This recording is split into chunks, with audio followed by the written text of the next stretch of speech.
Hello, fellow nerds. Before I begin, I will say I recorded this yesterday and it was such a good 20-minute take, and this mic wasn't on, so that's cool. The receiver and the camera were all recording for the 20 minutes, and the mic itself wasn't powered, so that's cool. Right. This video is going to be for talking openly and honestly about what I would like to do with this channel, and I've written down some ideas of what I would like to represent and what I think I would like to, just give off. What I would like from this is the opportunity to travel and keep doing what I'm doing now, so what I've always done, create images, if that photo or video, but with more of a purpose this time, with either stories or ideas, advertising, whatever that is behind that. I've wrote down some values that I think I would like to go in, try and represent each video from here on. So there's only 2 or 3 really that keep coming up, and that's being genuine and honesty. So either camera reviews or doing genuine images, but giving my thoughts, my truth on those things. I hope you don't mind this front room setup. I've changed it so far in every video, so there's been a few places in the house where I've tried. It's not that I've failed or anything, I just thought I'd mix it up, make it slightly interesting. This might be more of a permanent area that I'm in, because this is easy to set up. I can just leave everything where it is. I don't actually eat this dining table anyway, so we've got some natural light coming in, supplemented by a little old flash unit that I used to have a studio light. It's now just on as a prop, lighting up that little Yosemite thing. Let's just go into a little bit of background of where I'm coming from. So around 13 years of paid professional photo and video work at the time of recording this.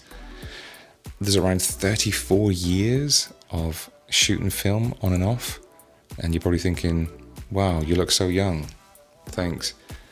But this is from 1991, and I still have that film camera, and actually I'd like to do a video on that at some point.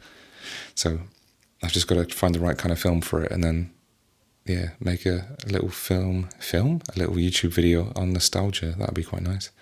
But anyway, what is my why? Why do I take images? Because this is something that I battle with all the time. Not battle, but ask myself.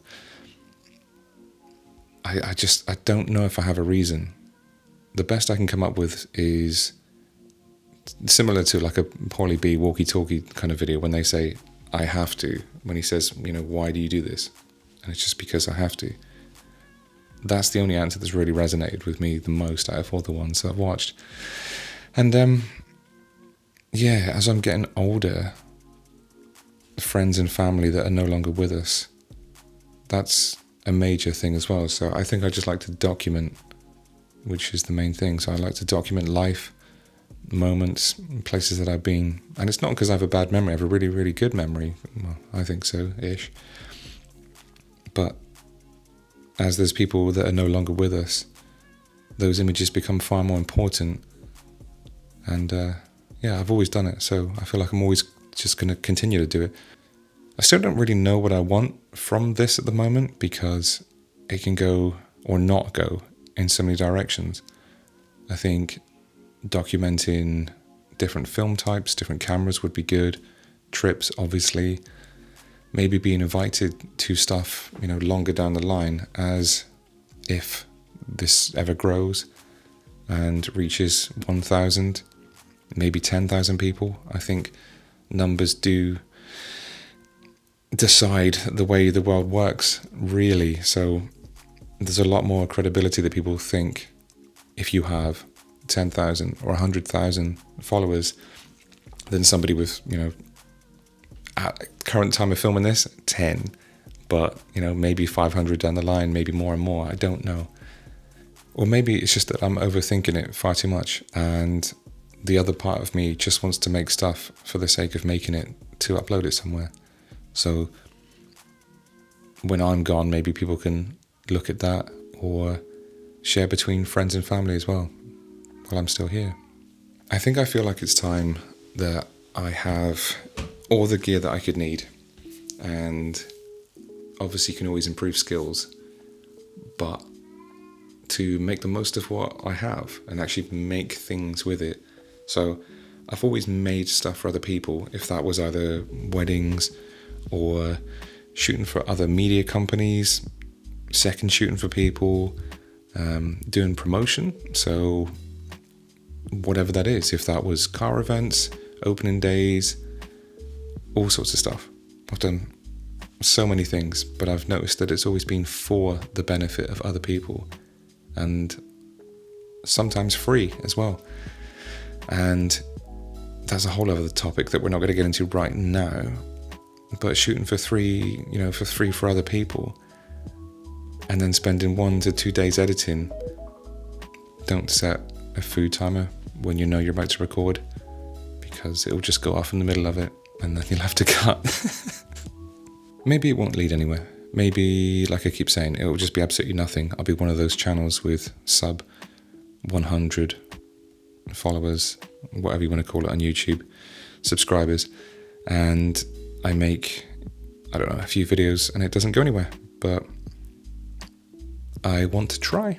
So this is me trying, and I've probably got ideas for maybe 25 videos as of right now. So maybe I'll make a decision on then. I know it's not going to be a fast thing. I know that YouTube isn't a quick thing at all. A lot of people don't even get traction for 1 to 4 years, which is a lot of time. It's a lot of work. Similar to streaming. So I streamed for about 6 years as well. That's difficult. I got quite lucky that I was doing that through COVID time. And fortunately, when everybody was at their computers, that was a prime time for that. So that benefited me quite nicely. I met some lifelong friends from that, so that was pretty good. So yeah, if I can meet some cool people, some nice people, and feel like I'm doing what I'm meant to be doing, then I'll be a happy being. I really, really hope this take is recording this time. I'm not going to be happy if I do this again, but it's okay. It's not okay, but I'll just have to re-record it for the third time. I think my next recording is going to be about a camera that's been with me for, I think it's 10 or 11 years, which in these days is both a lot and not a lot of time. But it's more just to show what you can do even with old technology. Not so much in video, because videos change quite a lot, but especially for photography, if I shoot in RAW. But if I've made that, then you can go watch it wherever it is that you find that one. I'm not obviously reading from a teleprompter, because I'd be doing a much better job if I had been. This is all just off the top, other than a few notes that I've wrote down on the phone. But I wish I'd documented some more of yesterday's take. I feel like that was quite a good one.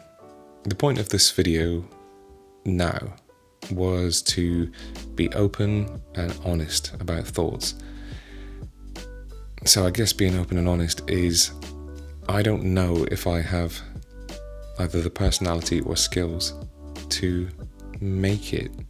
I feel like I left it so late in my life, when I've been watching so many YouTubers all of my life. Yeah, just watching so many of them, and never really given it a go myself. So like I say, always working for other people. I think I've mentioned on a previous video, the very first one actually, about how difficult it is putting yourself online for people to see, but I think that's getting easier with every video that gets recorded. You kind of get used to it more.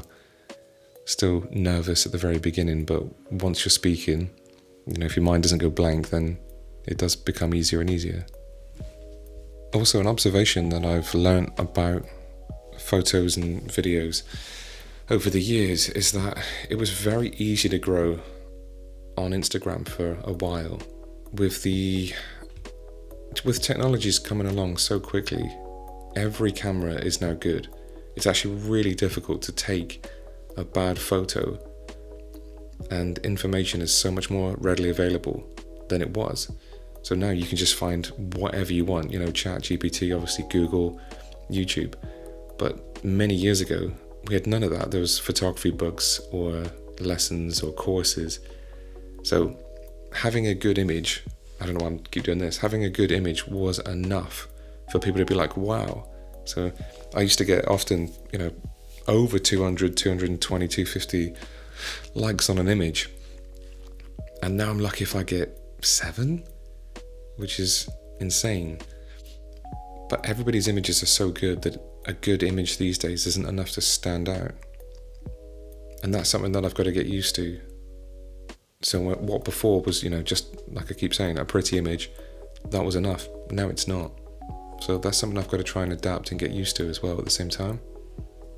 I also don't want to fall in the trap of, just because I've been doing this for a long time, thinking that people need to notice and like the images when they don't.